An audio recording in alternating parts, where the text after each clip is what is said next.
A few months back, I found myself on a flight from Chicago to Los Angeles. It was a spontaneous trip, booked at the last minute. Somehow, whether due to a full economy cabin or a lucky glitch, I ended up upgraded to first class. I've never been one for luxury or appearances. Hoodie, faded jeans, and old sneakers are more my style, but I wasn't about to turn down extra space and a plush seat. I boarded late, so the cabin was already filled. As I made my way down the aisle, I heard a laugh, sharp, distinct, and instantly recognizable. Then came the voice. Well, if it isn't the dropout. I froze mid-step. There she was. Claire. My ex-wife. Stunning as ever, exuding poise in a tailored cream blazer, cradling a glass of champagne like she'd stepped out of a high-end lifestyle shoot. Her makeup was flawless, hair sculpted by expert hands. Seated beside her was a man who looked like the human version of a corporate success story, sleek suit, designer watch, a smug smirk etched into his face. She smirked at me. What are the chances? I gave her a nod, measured, polite. Hey, Claire. But she wasn't finished. This is Daniel, she said, gesturing toward her companion. My husband. He's in private equity. Then, turning to him, she added with a touch too much cheer. Daniel, meet my ex-husband. He dropped out of college to chase the startup dream. And look, coach class must have been full. They let him join the grown-ups today. She chuckled at her own jab. Daniel offered me a tight smile and a small nod, likely already placing me in the irrelevant category. I didn't say a word. I didn't have to. It had been nearly 7 years since Claire and I ended things. I'd spent a long time learning not to let her voice get under my skin.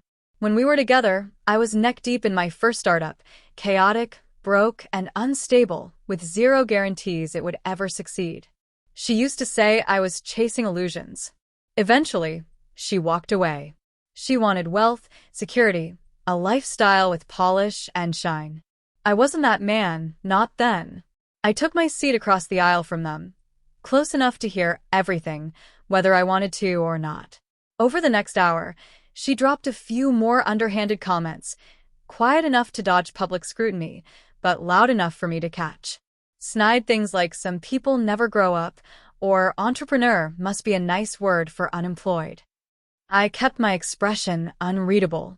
About an hour into the flight, I connected to the plane's Wi-Fi to check in on my inbox. That's when it happened. Forbes had just lifted the embargo on a feature about me. Meet the college dropout who just sold his second startup for $80 million. My name sat proudly in the headline. The piece had gone live earlier than expected, and my phone exploded in real time. Emails, Slack pings, Twitter mentions, LinkedIn requests all flooding in. I glanced sideways and noticed Claire eyeing my screen. Once. Then again. And a third time, leaning slightly as if to confirm what she was seeing. Her grin faded. The steady stream of chatter from her seat stopped cold. For the first time since takeoff, she fell silent. There was a flicker of uncertainty in her eyes. I didn't look over. I just scrolled through messages. One from a CTO at a firm that once ghosted my job application, another from a venture capitalist who used to ignore my pitches. Daniel leaned in to speak to her, sensing the change in her posture. She replied softly. Whatever confidence she had flaunted earlier had vanished without a trace. When we landed, we all stood at the same time to retrieve our luggage. Claire turned toward me, her voice no longer sharp, but softened. So, you really sold another company? I gave a calm nod. Yeah. Closed the deal last month. She looked like she wanted to say more, maybe an apology in disguise, or a veiled compliment, but caught herself. Daniel extended a hand toward me with a professional smile. Congrats, man. That's impressive. We should grab coffee sometime. I dabble in tech investments myself. I shook his hand, steady and cool. Sure, if I've got the time. And then I walked away. Outside, my driver was already waiting, holding a sign with my name on it. Not for show. Just routine now because I can afford convenience. I noticed Claire and Daniel glance at the sign as I approached. Claire's eyes widened, just slightly. I didn't turn around. It was never about revenge. never about rubbing anything in.